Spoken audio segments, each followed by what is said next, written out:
According to a United Nations report, 95% of Afghans are now not getting enough to eat. Can we do anything about that? Should we? I'm Scott Ott with Bill Whittle and Stephen Green. This episode of Right Angle is brought to you by the members at BillWhittle.com. Gentlemen, this story comes to me from the Wall Street Journal that starts off with just a heartbreaking tale of a 40-year-old woman who has 6 children and is working to clean the homes of wealthier people in a nearby neighborhood for 70 cents a day, and apparently at some point borrowed money from one of these wealthy people.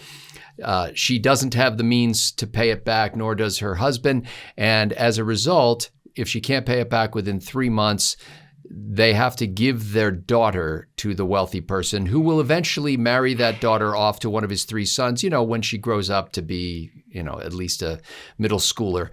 I don't want to get into the details of that repulsive culture, but I think we're in a situation that we've been in time and time again in international relations, where we see something horrible going on in a country, in this case, the destitution of the people of Afghanistan, but we don't have good relationship with the government of that country, usually because it's some sort of dictatorship or autocracy, as it is with the Taliban now running Afghanistan. And the heart of the American people says, we care. We want to do something, but the head says we can't do anything that would help to prop up the Taliban government. Stephen Green, I don't know how to thread this needle, and I don't imagine anybody else does either. Otherwise, we would have done it a while ago. But the United States did cut off a lot of funding when the Taliban took over back in August. Do you think it's time to step in and say, look, while we're trying to figure out if there's a way to have détente with the Taliban, let's see if we can help to feed some of the Afghans? If it goes through the Taliban, then no, because it won't reach the people it's supposed to. It's a horrible thing to have to say, but I'm not the one who made me have to say that. That's on Joe Biden, or his handlers, whatever you want to call it. I need to talk about a little history here. Retreats are about the most difficult operation a military can perform. They're just inherently almost impossible. And I'm not even just talking about a fighting retreat. I'm talking about a retreat under mostly peaceful conditions. Your back is to the enemy. Everything's going the wrong way. You've got to figure out what order to get people out in, with the last people having to still be able to protect themselves somehow as they're getting on the plane or the helicopter or the crossing the bridge, whatever it is. And I'm not here to praise the Soviet Union. It was an evil empire. It belonged on the ash heap of history, and I'm glad it's there. But when they left Afghanistan, they did so in an orderly retreat. They negotiated with the Mujahideen, which are not the same as the Taliban, despite what Osama bin Laden would have you believe. They got a ceasefire with the Mujahideen that they hoped would hold. They had 2 main routes north out of Afghanistan and into Soviet Uzbekistan. They kept those roads guarded. The one road only had to move out, I believe it was 1 reinforced motor rifle division, and that was out of the western part of the country, and they retreated first. And then they had 2+ motor rifle divisions to take out of Kabul, again, north into Uzbekistan. And they did this in an orderly way. And the last soldier to leave Afghanistan was a Soviet general whose name escapes me, but he was the commander of all Soviet forces in Afghanistan. And he marched across that bridge with his chin held high. It was a difficult and painful thing for him to have to do, but his retreat was orderly and he was able to march out himself, chin held high. Compare that to what happened in August. Now, for all the years I've been saying we have to get out of Afghanistan, it never occurred to me, and I take the blame for this. It was a total failure of imagination on my part. I never believed we completely abandoned the air base at Bagram. And the reason is simple. Not the failure on my part, but the reason to keep Bagram open was simple. For terrorists in Libya and Syria, just that lawn mowing that Bill likes to talk about, bad guys pop up and you got to drop some hellfires on them. We can do that pretty easily in those places. They're close to the sea. They're close to NATO air bases.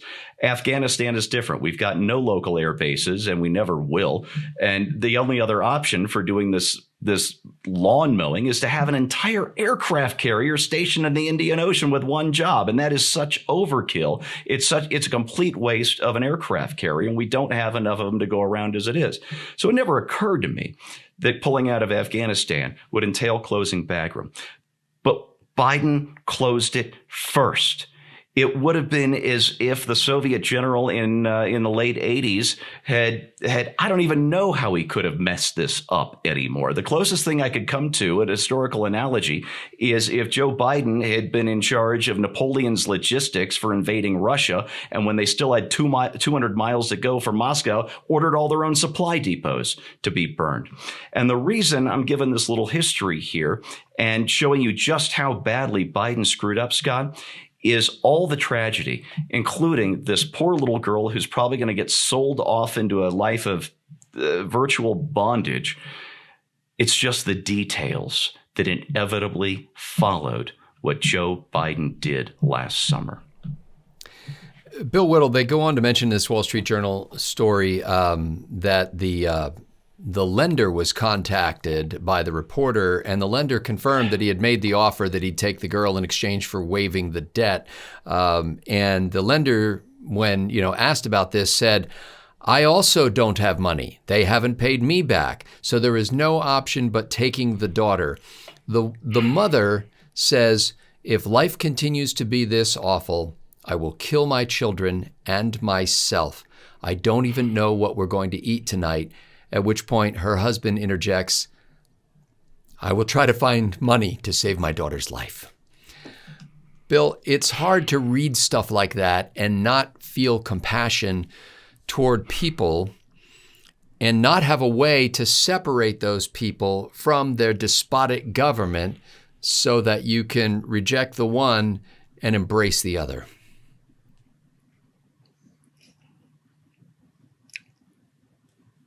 Well, first of all, it's not just the despotic government. If you've got a private citizen, so to speak, who's willing to take somebody's daughter, when you say he's going to marry her off to one of his sons, that's not what's going to happen. His sons don't have any money either.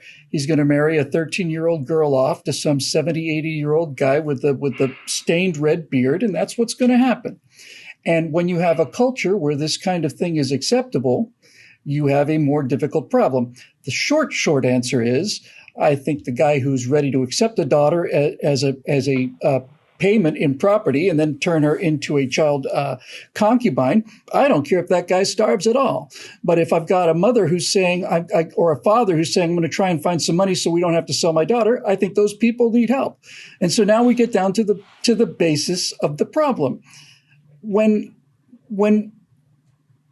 we say things like we can't do anything about it, people hear that we're not willing to do something about it, that we don't want to do something about it. And that's not the case.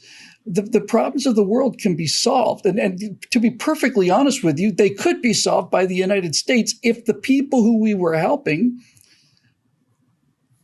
would get in the game. I mean, this is what it comes down to. There is a way out of this, by the way, and don't let me forget that at the end. But just take an example of what we had to deal with Africa, okay? Well, I remember when we had all of the fundraisers for Feed the World and Farm Aid, all of these fundraisers, not Farm Aid, all these fundraisers for Africa. Yes, Live Aid. So we raise all this money and government sends all this money and it goes to warlords like, Adid. And then he sits on his truck and distributes the food to his cronies and the people who need it don't get it and so on and so on and so on. In the 60s and 70s, we sent millions and millions and millions of dollars to Africa to help starving people, to set up basic economies. And the dictators took them and they took this money and they built international airports in the jungle with 4-lane freeways that went 7 miles into the jungle and stopped because there's nothing else there. They did it for the prestige. They did it for their own image. And so you are stuck with this problem. And the problem is that despite the fact that there are decent people there, their cultures are broken. And when I say broken, I should rephrase that because we need to put things in context. It's not that their cultures are broken. That's how people have lived on this earth forever. People have been selling their daughters forever. That since there have been people, this has been happening. It's only since Western minds have come along and realized that there are better ways to do things, more decent, more human, more caring ways to do things. And that includes getting up in the morning and going to work every day, that we have something to compare this to. So yes, I'm tremendously sympathetic towards these people. And to be perfectly honest with you, if the father's attitude is, I'm going to get up early tomorrow and see if I can find some way to get some extra work, I say bring that guy over to America. He sounds like a good, hardworking guy and a family man, cares about his kids. I'd love to have an American like that. But when you have a culture that is also willing to accept a daughter in trade for a business loan, would you do that, Scott? If you had to pay your rent and you had bills that had to be paid and somebody said, well, Scott, I owe you $7,000. Well, if I don't get my $7,000, I'm going to lose my house. Well, we can give you your daughter. Would you take it to save your house? Would you? Would you? No, you wouldn't. And neither would you, Stephen. Neither would I. And neither would anybody watching this. So you cannot discuss this problem unless you discuss the problem. And the problem is that the sympathy and the compassion and the decency that's built into Americans is part and parcel of the success of America. And when we look at all of the reasons why we're successful and we want to take that success and help people, the reason that we are successful is because we want to help them. But there comes a point when you have to understand that there is no way out of this problem except for one way. And I'm serious about this. The only thing that I have ever seen work, ever, and the only thing that gives me hope is this idea of microloans. This is the only thing I've seen that has ever given me hope. And if you're not familiar with it, it's very simple. I'm more familiar with the situation in Africa. So just as a small example, here's most cases women, because they have no access to capital whatsoever. Some woman will basically say, listen, I know how to sew and I've got 4 relatives who know how to sew. And if we had a small loan, we could get a couple of sewing machines and we could then make money. We could repay the loan back and then I could employ all of my relatives and so on. And so they need like $200. And you know what the amazing thing about the microloans is? People they chip in some money, they send the $200 to this woman in Africa, and 98% of those loans are paid back in full. 98% of them. And those business, now in place of people who were starving there before or dependent on handouts, now you've got a woman who's running a small business and you've got some success. Even in America, this works. When I finally realized that as a lifelong bachelor, I'm just not going to clean my apartment no matter how many times I said I would, I hired a maid service. And the person who I liked the most suddenly stopped showing up. And she didn't have my email address, so she wrote me a snail mail letter. 4 weeks later, I decided to check the mail. She's decided to go into business. Would I be interested in paying her in her new business? Absolutely, I would be interested in paying her. She was absolutely terrific. Now this business employs 25 or 30 people. She's good with her employees because she knows what it's like to go in and clean people's houses. She took the risk. She did the work and worked and worked and worked and worked and worked. And this is how it works, and it's not a secret, Scott. So if you've got a barrier, an impenetrable barrier between American or Western compassion and generosity and people who need help, then in order to destroy that barrier, you can either go around it like you can with microloans, but if you're going to knock it down, you got to have people hitting it from both sides. You can't just send America over there and try and enforce civilization on these people because we gave that a 20-year spin and it didn't work. If they're not willing to knock that wall down from their side, we're willing to help on the other side. But if they're not willing to do it, then you have to ask yourself, you cannot save a person who is determined to drown. And I'm not talking about individuals, I'm talking about cultures here. And to say that you have to, if I throw an anvil overboard and I tell you to save that anvil and you go diving after that anvil, here's what's going to happen. The anvil is going to the bottom. Either you're going to go with it or you're not. That's the choices. And we need to understand that this fundamental morality has got to be something that is something that both parties want to work on and are willing to work on and take risks for.